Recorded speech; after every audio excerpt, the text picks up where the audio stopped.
Bonjour chers amis, bonjour chers frères et sœurs, bonjour vous tous qui nous suivez, ou bien bonsoir, ça dépend de là où vous habitez. Bienvenue encore sur ce programme, je suis votre frère le pasteur Christian Kanda. Comme le titre le dit, aujourd'hui je vais vous parler de cette importante question. Est-ce que Jésus-Christ était noir? N'oubliez pas de vous abonner. N'oubliez pas de cliquer sur la cloche afin que vous soyez notifié chaque fois qu'on met une nouvelle vidéo. Est-ce que Jésus-Christ était noir? Est-ce que Jésus-Christ est noir? Il y a des gens qui enseignent, comme vous le savez, que Jésus-Christ de Nazareth était un homme noir. Et quand ils disent noir, c'est noir, noir, noir, négroïde avec tout ce qu'on y associe.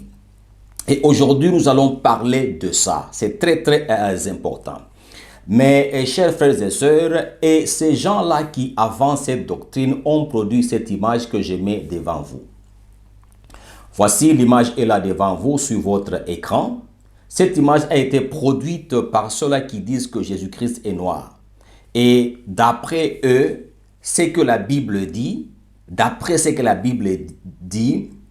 ils ont produit l'image qui est là devant vous.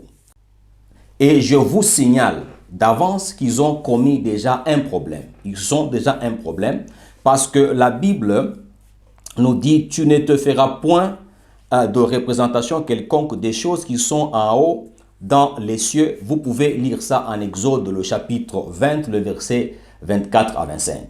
Donc, ils ont déjà un problème en se faisant une représentation de cette forme et ils disent que voici notre Dieu. Donc, ils ont commis le même péché que les enfants d'Israël avaient commis à leur sortie de l'Égypte. Ils ont pris leurs bijoux, ils ont pris de l'or, tout ce qu'ils avaient sur eux comme or, et ils ont fait un veau d'or. Et ils ont dit, voici notre Dieu qui nous a fait sortir du pays d'Égypte. Et ils se sont prosternés et ils ont adoré ces dieux-là. Donc, ces gens aussi font la même chose. Ils ont pris des pinceaux, ils ont pris des peintures et ils ont peint cette image qui est devant vous et ils se sont dit, voici notre Dieu. Ça, c'est une idole. C'est une idole qui est devant vous. Si vous regardez très bien sur cette image-là qui est devant vous, vous verrez qu'il y a un passage. Et voici ce passage-là et c'est en anglais. C'est en anglais, vous voyez, voilà, il est devant vous. C'est en anglais, mais je vais vous lire ça en français. Parce que ces gens-là qui enseignent ce Jésus noir que vous voyez, ont utilisé ce passage-là en Apocalypse, chapitre 1, le verset 14 jusqu'à 15. Moi, je vais vous lire un peu plus, à partir du verset 14 jusqu'à 16. Et vous allez voir aujourd'hui, je vais vous montrer que ces gens ne vous disent pas tout et ils mentent et ils crachent sur l'évangile de paix de notre Seigneur et Sauveur Jésus-Christ de Nazareth. Donc, je vous lis le passage en Apocalypse 1, le verset 14. Sa tête et ses cheveux étaient blancs comme de la laine blanche, comme de la neige. Ses yeux étaient comme une flamme de feu. Ses pieds étaient semblables à de l'airain ardent, comme s'il eût été embrasé dans une fournaise, et sa voix était comme le bruit des grandes eaux. Le verset 16, il avait dans sa main droite 7 étoiles. De sa bouche sortait une épée aiguë à 2 tranchants, et son visage était comme le soleil lorsqu'il brille dans sa force. De ce passage ici, ces gens-là qui enseignent que Jésus-Christ était noir ont fait sortir l'image que vous voyez. Il y en a beaucoup, vous pouvez aller sur Internet, vous trouverez ces images-là. Et cette image que vous voyez vient des États-Unis d'Amérique. Donc cette même doctrine aux USA se trouve aussi en Afrique, c'est venu aussi en Afrique. Il y a des Africains qui enseignent cette doctrine-là aujourd'hui. Donc ils ont pris ce passage et ils ont fait sortir de ce passage un Jésus-Christ noir, une image raciste, une image qui divise, une image qui ment contre la vérité. L'apôtre Jean, si vous lisez très bien, l'apôtre Jean, quand il a eu vision de notre Seigneur Jésus-Christ, ce que l'apôtre Jean voyait, c'était Jésus avec une apparence de feu. Et nous avons les Écritures, j'ai les Écritures pour vous les prouver, et je vais commencer par les pieds. La Bible dit ceci: les pieds étaient comme de l'airain ardent, comme embrasés dans une fournaise. Mais ces gens-là qui vous enseignent que Jésus-Christ est un noir, ils prennent une statuette de bronze. Bien sûr, l'airain, c'est un alliage de cuivre et de laiton. Alors, l'airain, c'est un vieux nom. C'est un vieux nom. Maintenant, on parle de bronze. Alors, ils vont prendre une statuette de bronze qu'ils vont montrer aux gens. Que voici, regardez le bronze, hein, comme vous voyez sur votre écran maintenant. Il dit, regardez, ça c'est le bronze. Il est comment? Il est comment? C'est noir, non? Il dit, c'est noir, non? Le bronze est noir. Mais, mes chers frères et sœurs, ce sont des menteurs parce qu'ils ne vous lisent pas les Écritures, ils les tordent. Maintenant, je vais vous montrer comment ces gens-là mentent. La Bible dit ceci clairement. La Bible dit, les pieds étaient comme de l'airain ardent, comme embrasés dans une fournaise. Ça, ils ne vous le disent pas. Ça, ils ne disent pas ça. Ils ne touchent pas à ça. Pourquoi? Parce que ça expose leur mensonge. Ça veut dire quoi? Ardent, c'est-à-dire très chaud. Ardent, c'est-à-dire très chaud. Le métal est très chaud. Le métal est en ébullition. Il n'est même pas refroidi. Et la Bible dit comme embrasé, il est en feu. Le métal, l'airain là, est en feu. Et la Bible dit dans la fournaise. Le métal est encore dans la fournaise là. Et maintenant, regardez la vidéo que je vous ai préparée. Regardez ce que Jean a vu. On dit que, la Bible dit que le métal ardent chaud. Ça veut dire ardent, ça veut dire très chaud. Et vous avez ça devant vous. Voici l'aspect de l'airain ardent chaud. Ça veut dire, il est encore dans la fournaise. Regardez dans la fournaise. C'est ça la fournaise. L'airain est en ébullition. C'est du feu liquide, comme vous le voyez. C'est du feu liquide. Regardez l'aspect que Jean avait vu. Ça y est là devant vous. Que Dieu vous bénisse. Mes chers frères et sœurs, ces gens-là qui enseignent que Jésus-Christ est noir, je vous demande comment est-ce qu'ils ont pu sortir un Jésus noir de ce que vous venez de voir. Si ce n'est que la mauvaise volonté et le mensonge. La Bible dit que le métal là, l'airain est ardent. Ça veut dire très chaud. Comme embrasé, il est encore en flamme dans une fournaise. Ça veut dire qu'il n'est pas encore moulé, il n'est pas encore versé et il n'est pas refroidi. Il est dans son aspect chaud dans la fournaise. Ce n'est pas la statuette comme je vous ai montré là, une statue déjà froide.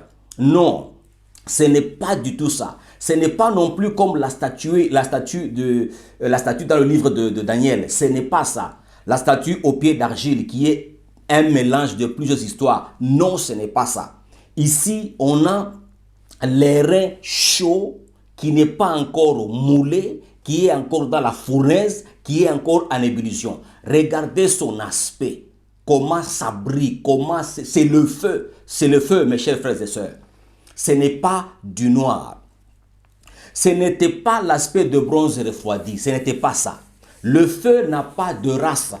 Le feu, a un aspect universel. Ça n'a rien à voir avec une race. Le feu n'a rien à voir avec la race blanche, noire, jaune, rouge. Ça n'a rien à voir avec les Indiens, les Africains. Ça n'a rien à voir.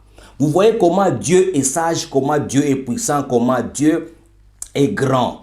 Comment on ne peut pas limiter Dieu aux affaires des races, ni rabaisser sa parole aux affaires, ni rabaisser sa parole au niveau des histoires là, raciales inutiles. Regardez, vous avez vu, c'est que de l'airain ardent dans une fournaise. Mes chers frères et sœurs, quand Jean a vu Jésus, lui apparaître, le Messie ne ressemblait même pas aux Juifs.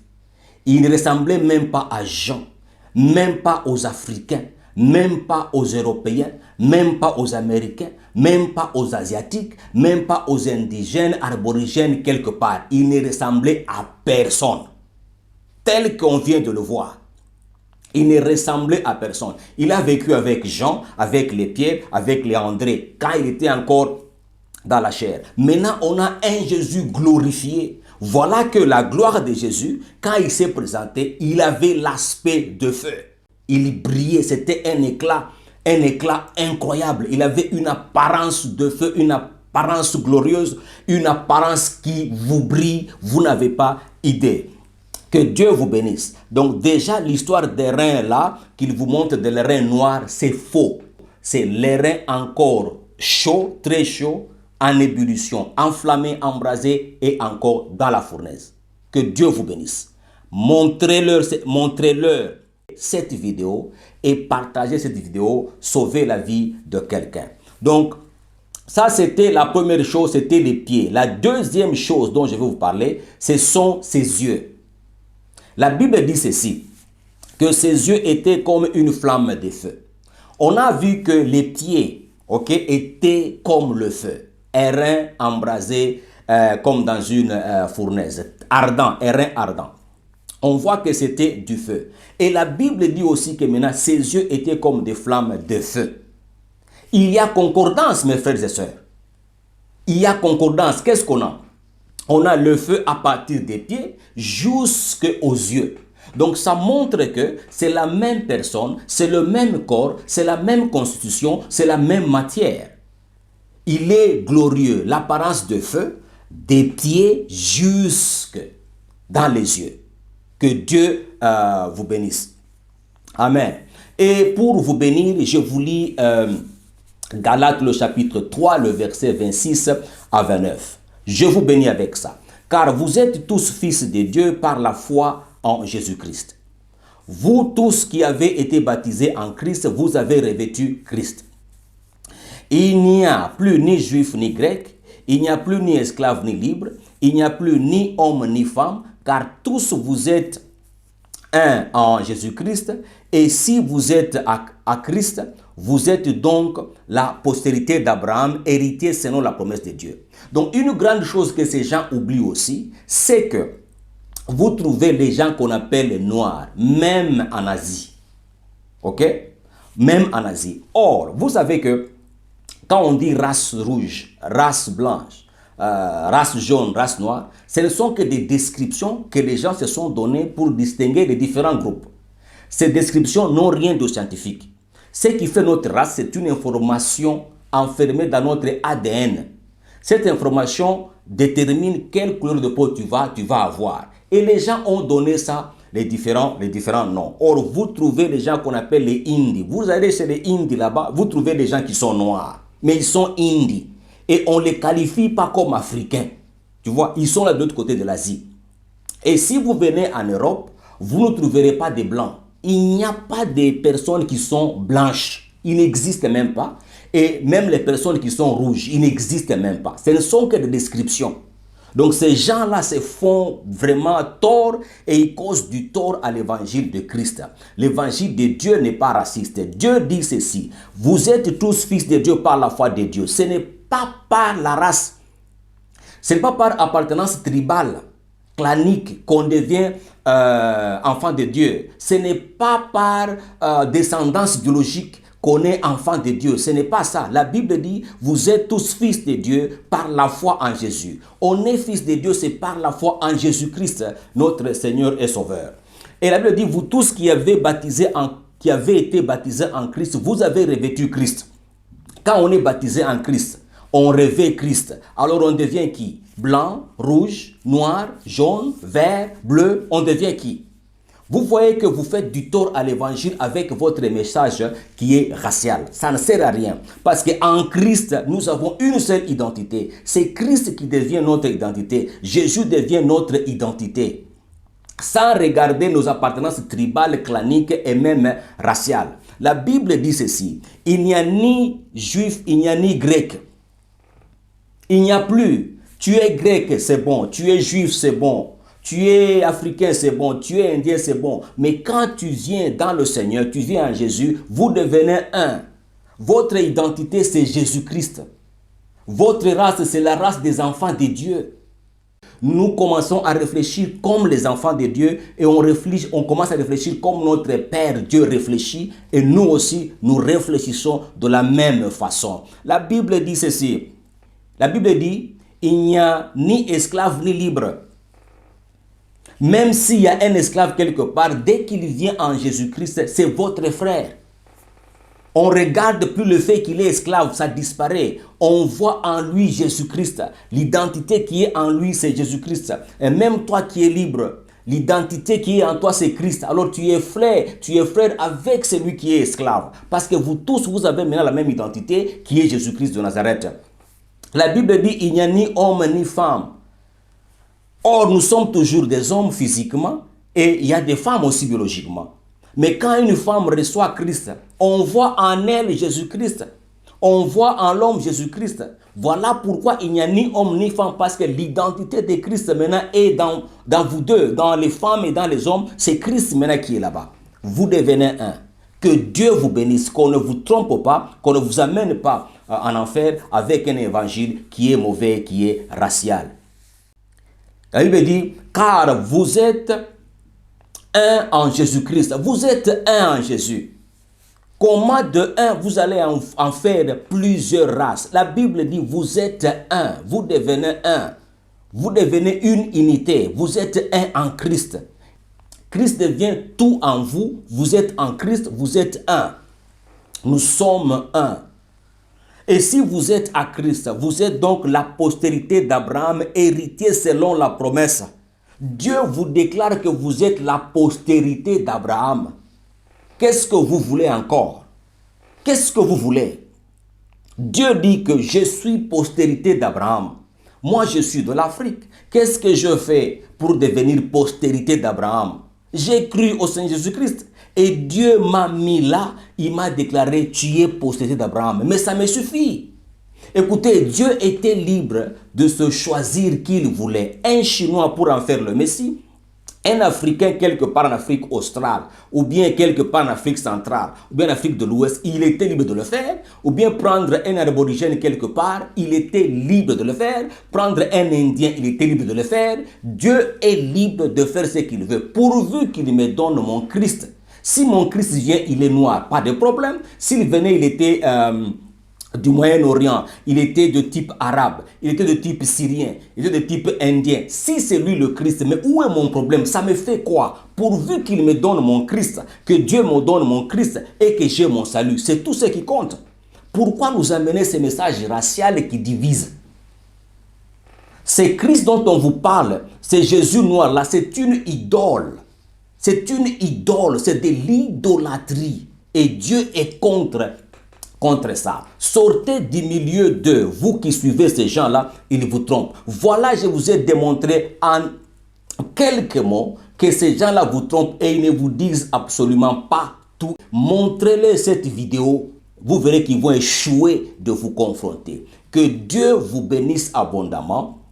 Partagez la vidéo, sauvez une âme et n'oubliez pas de vous abonner. On se retrouve dans la deuxième partie où je vais parler, ne manquez pas s'il vous plaît, je vais parler maintenant du visage de Jésus et de son nom. Que Dieu vous bénisse. On se retrouve dans la deuxième partie. Shalom, shalom.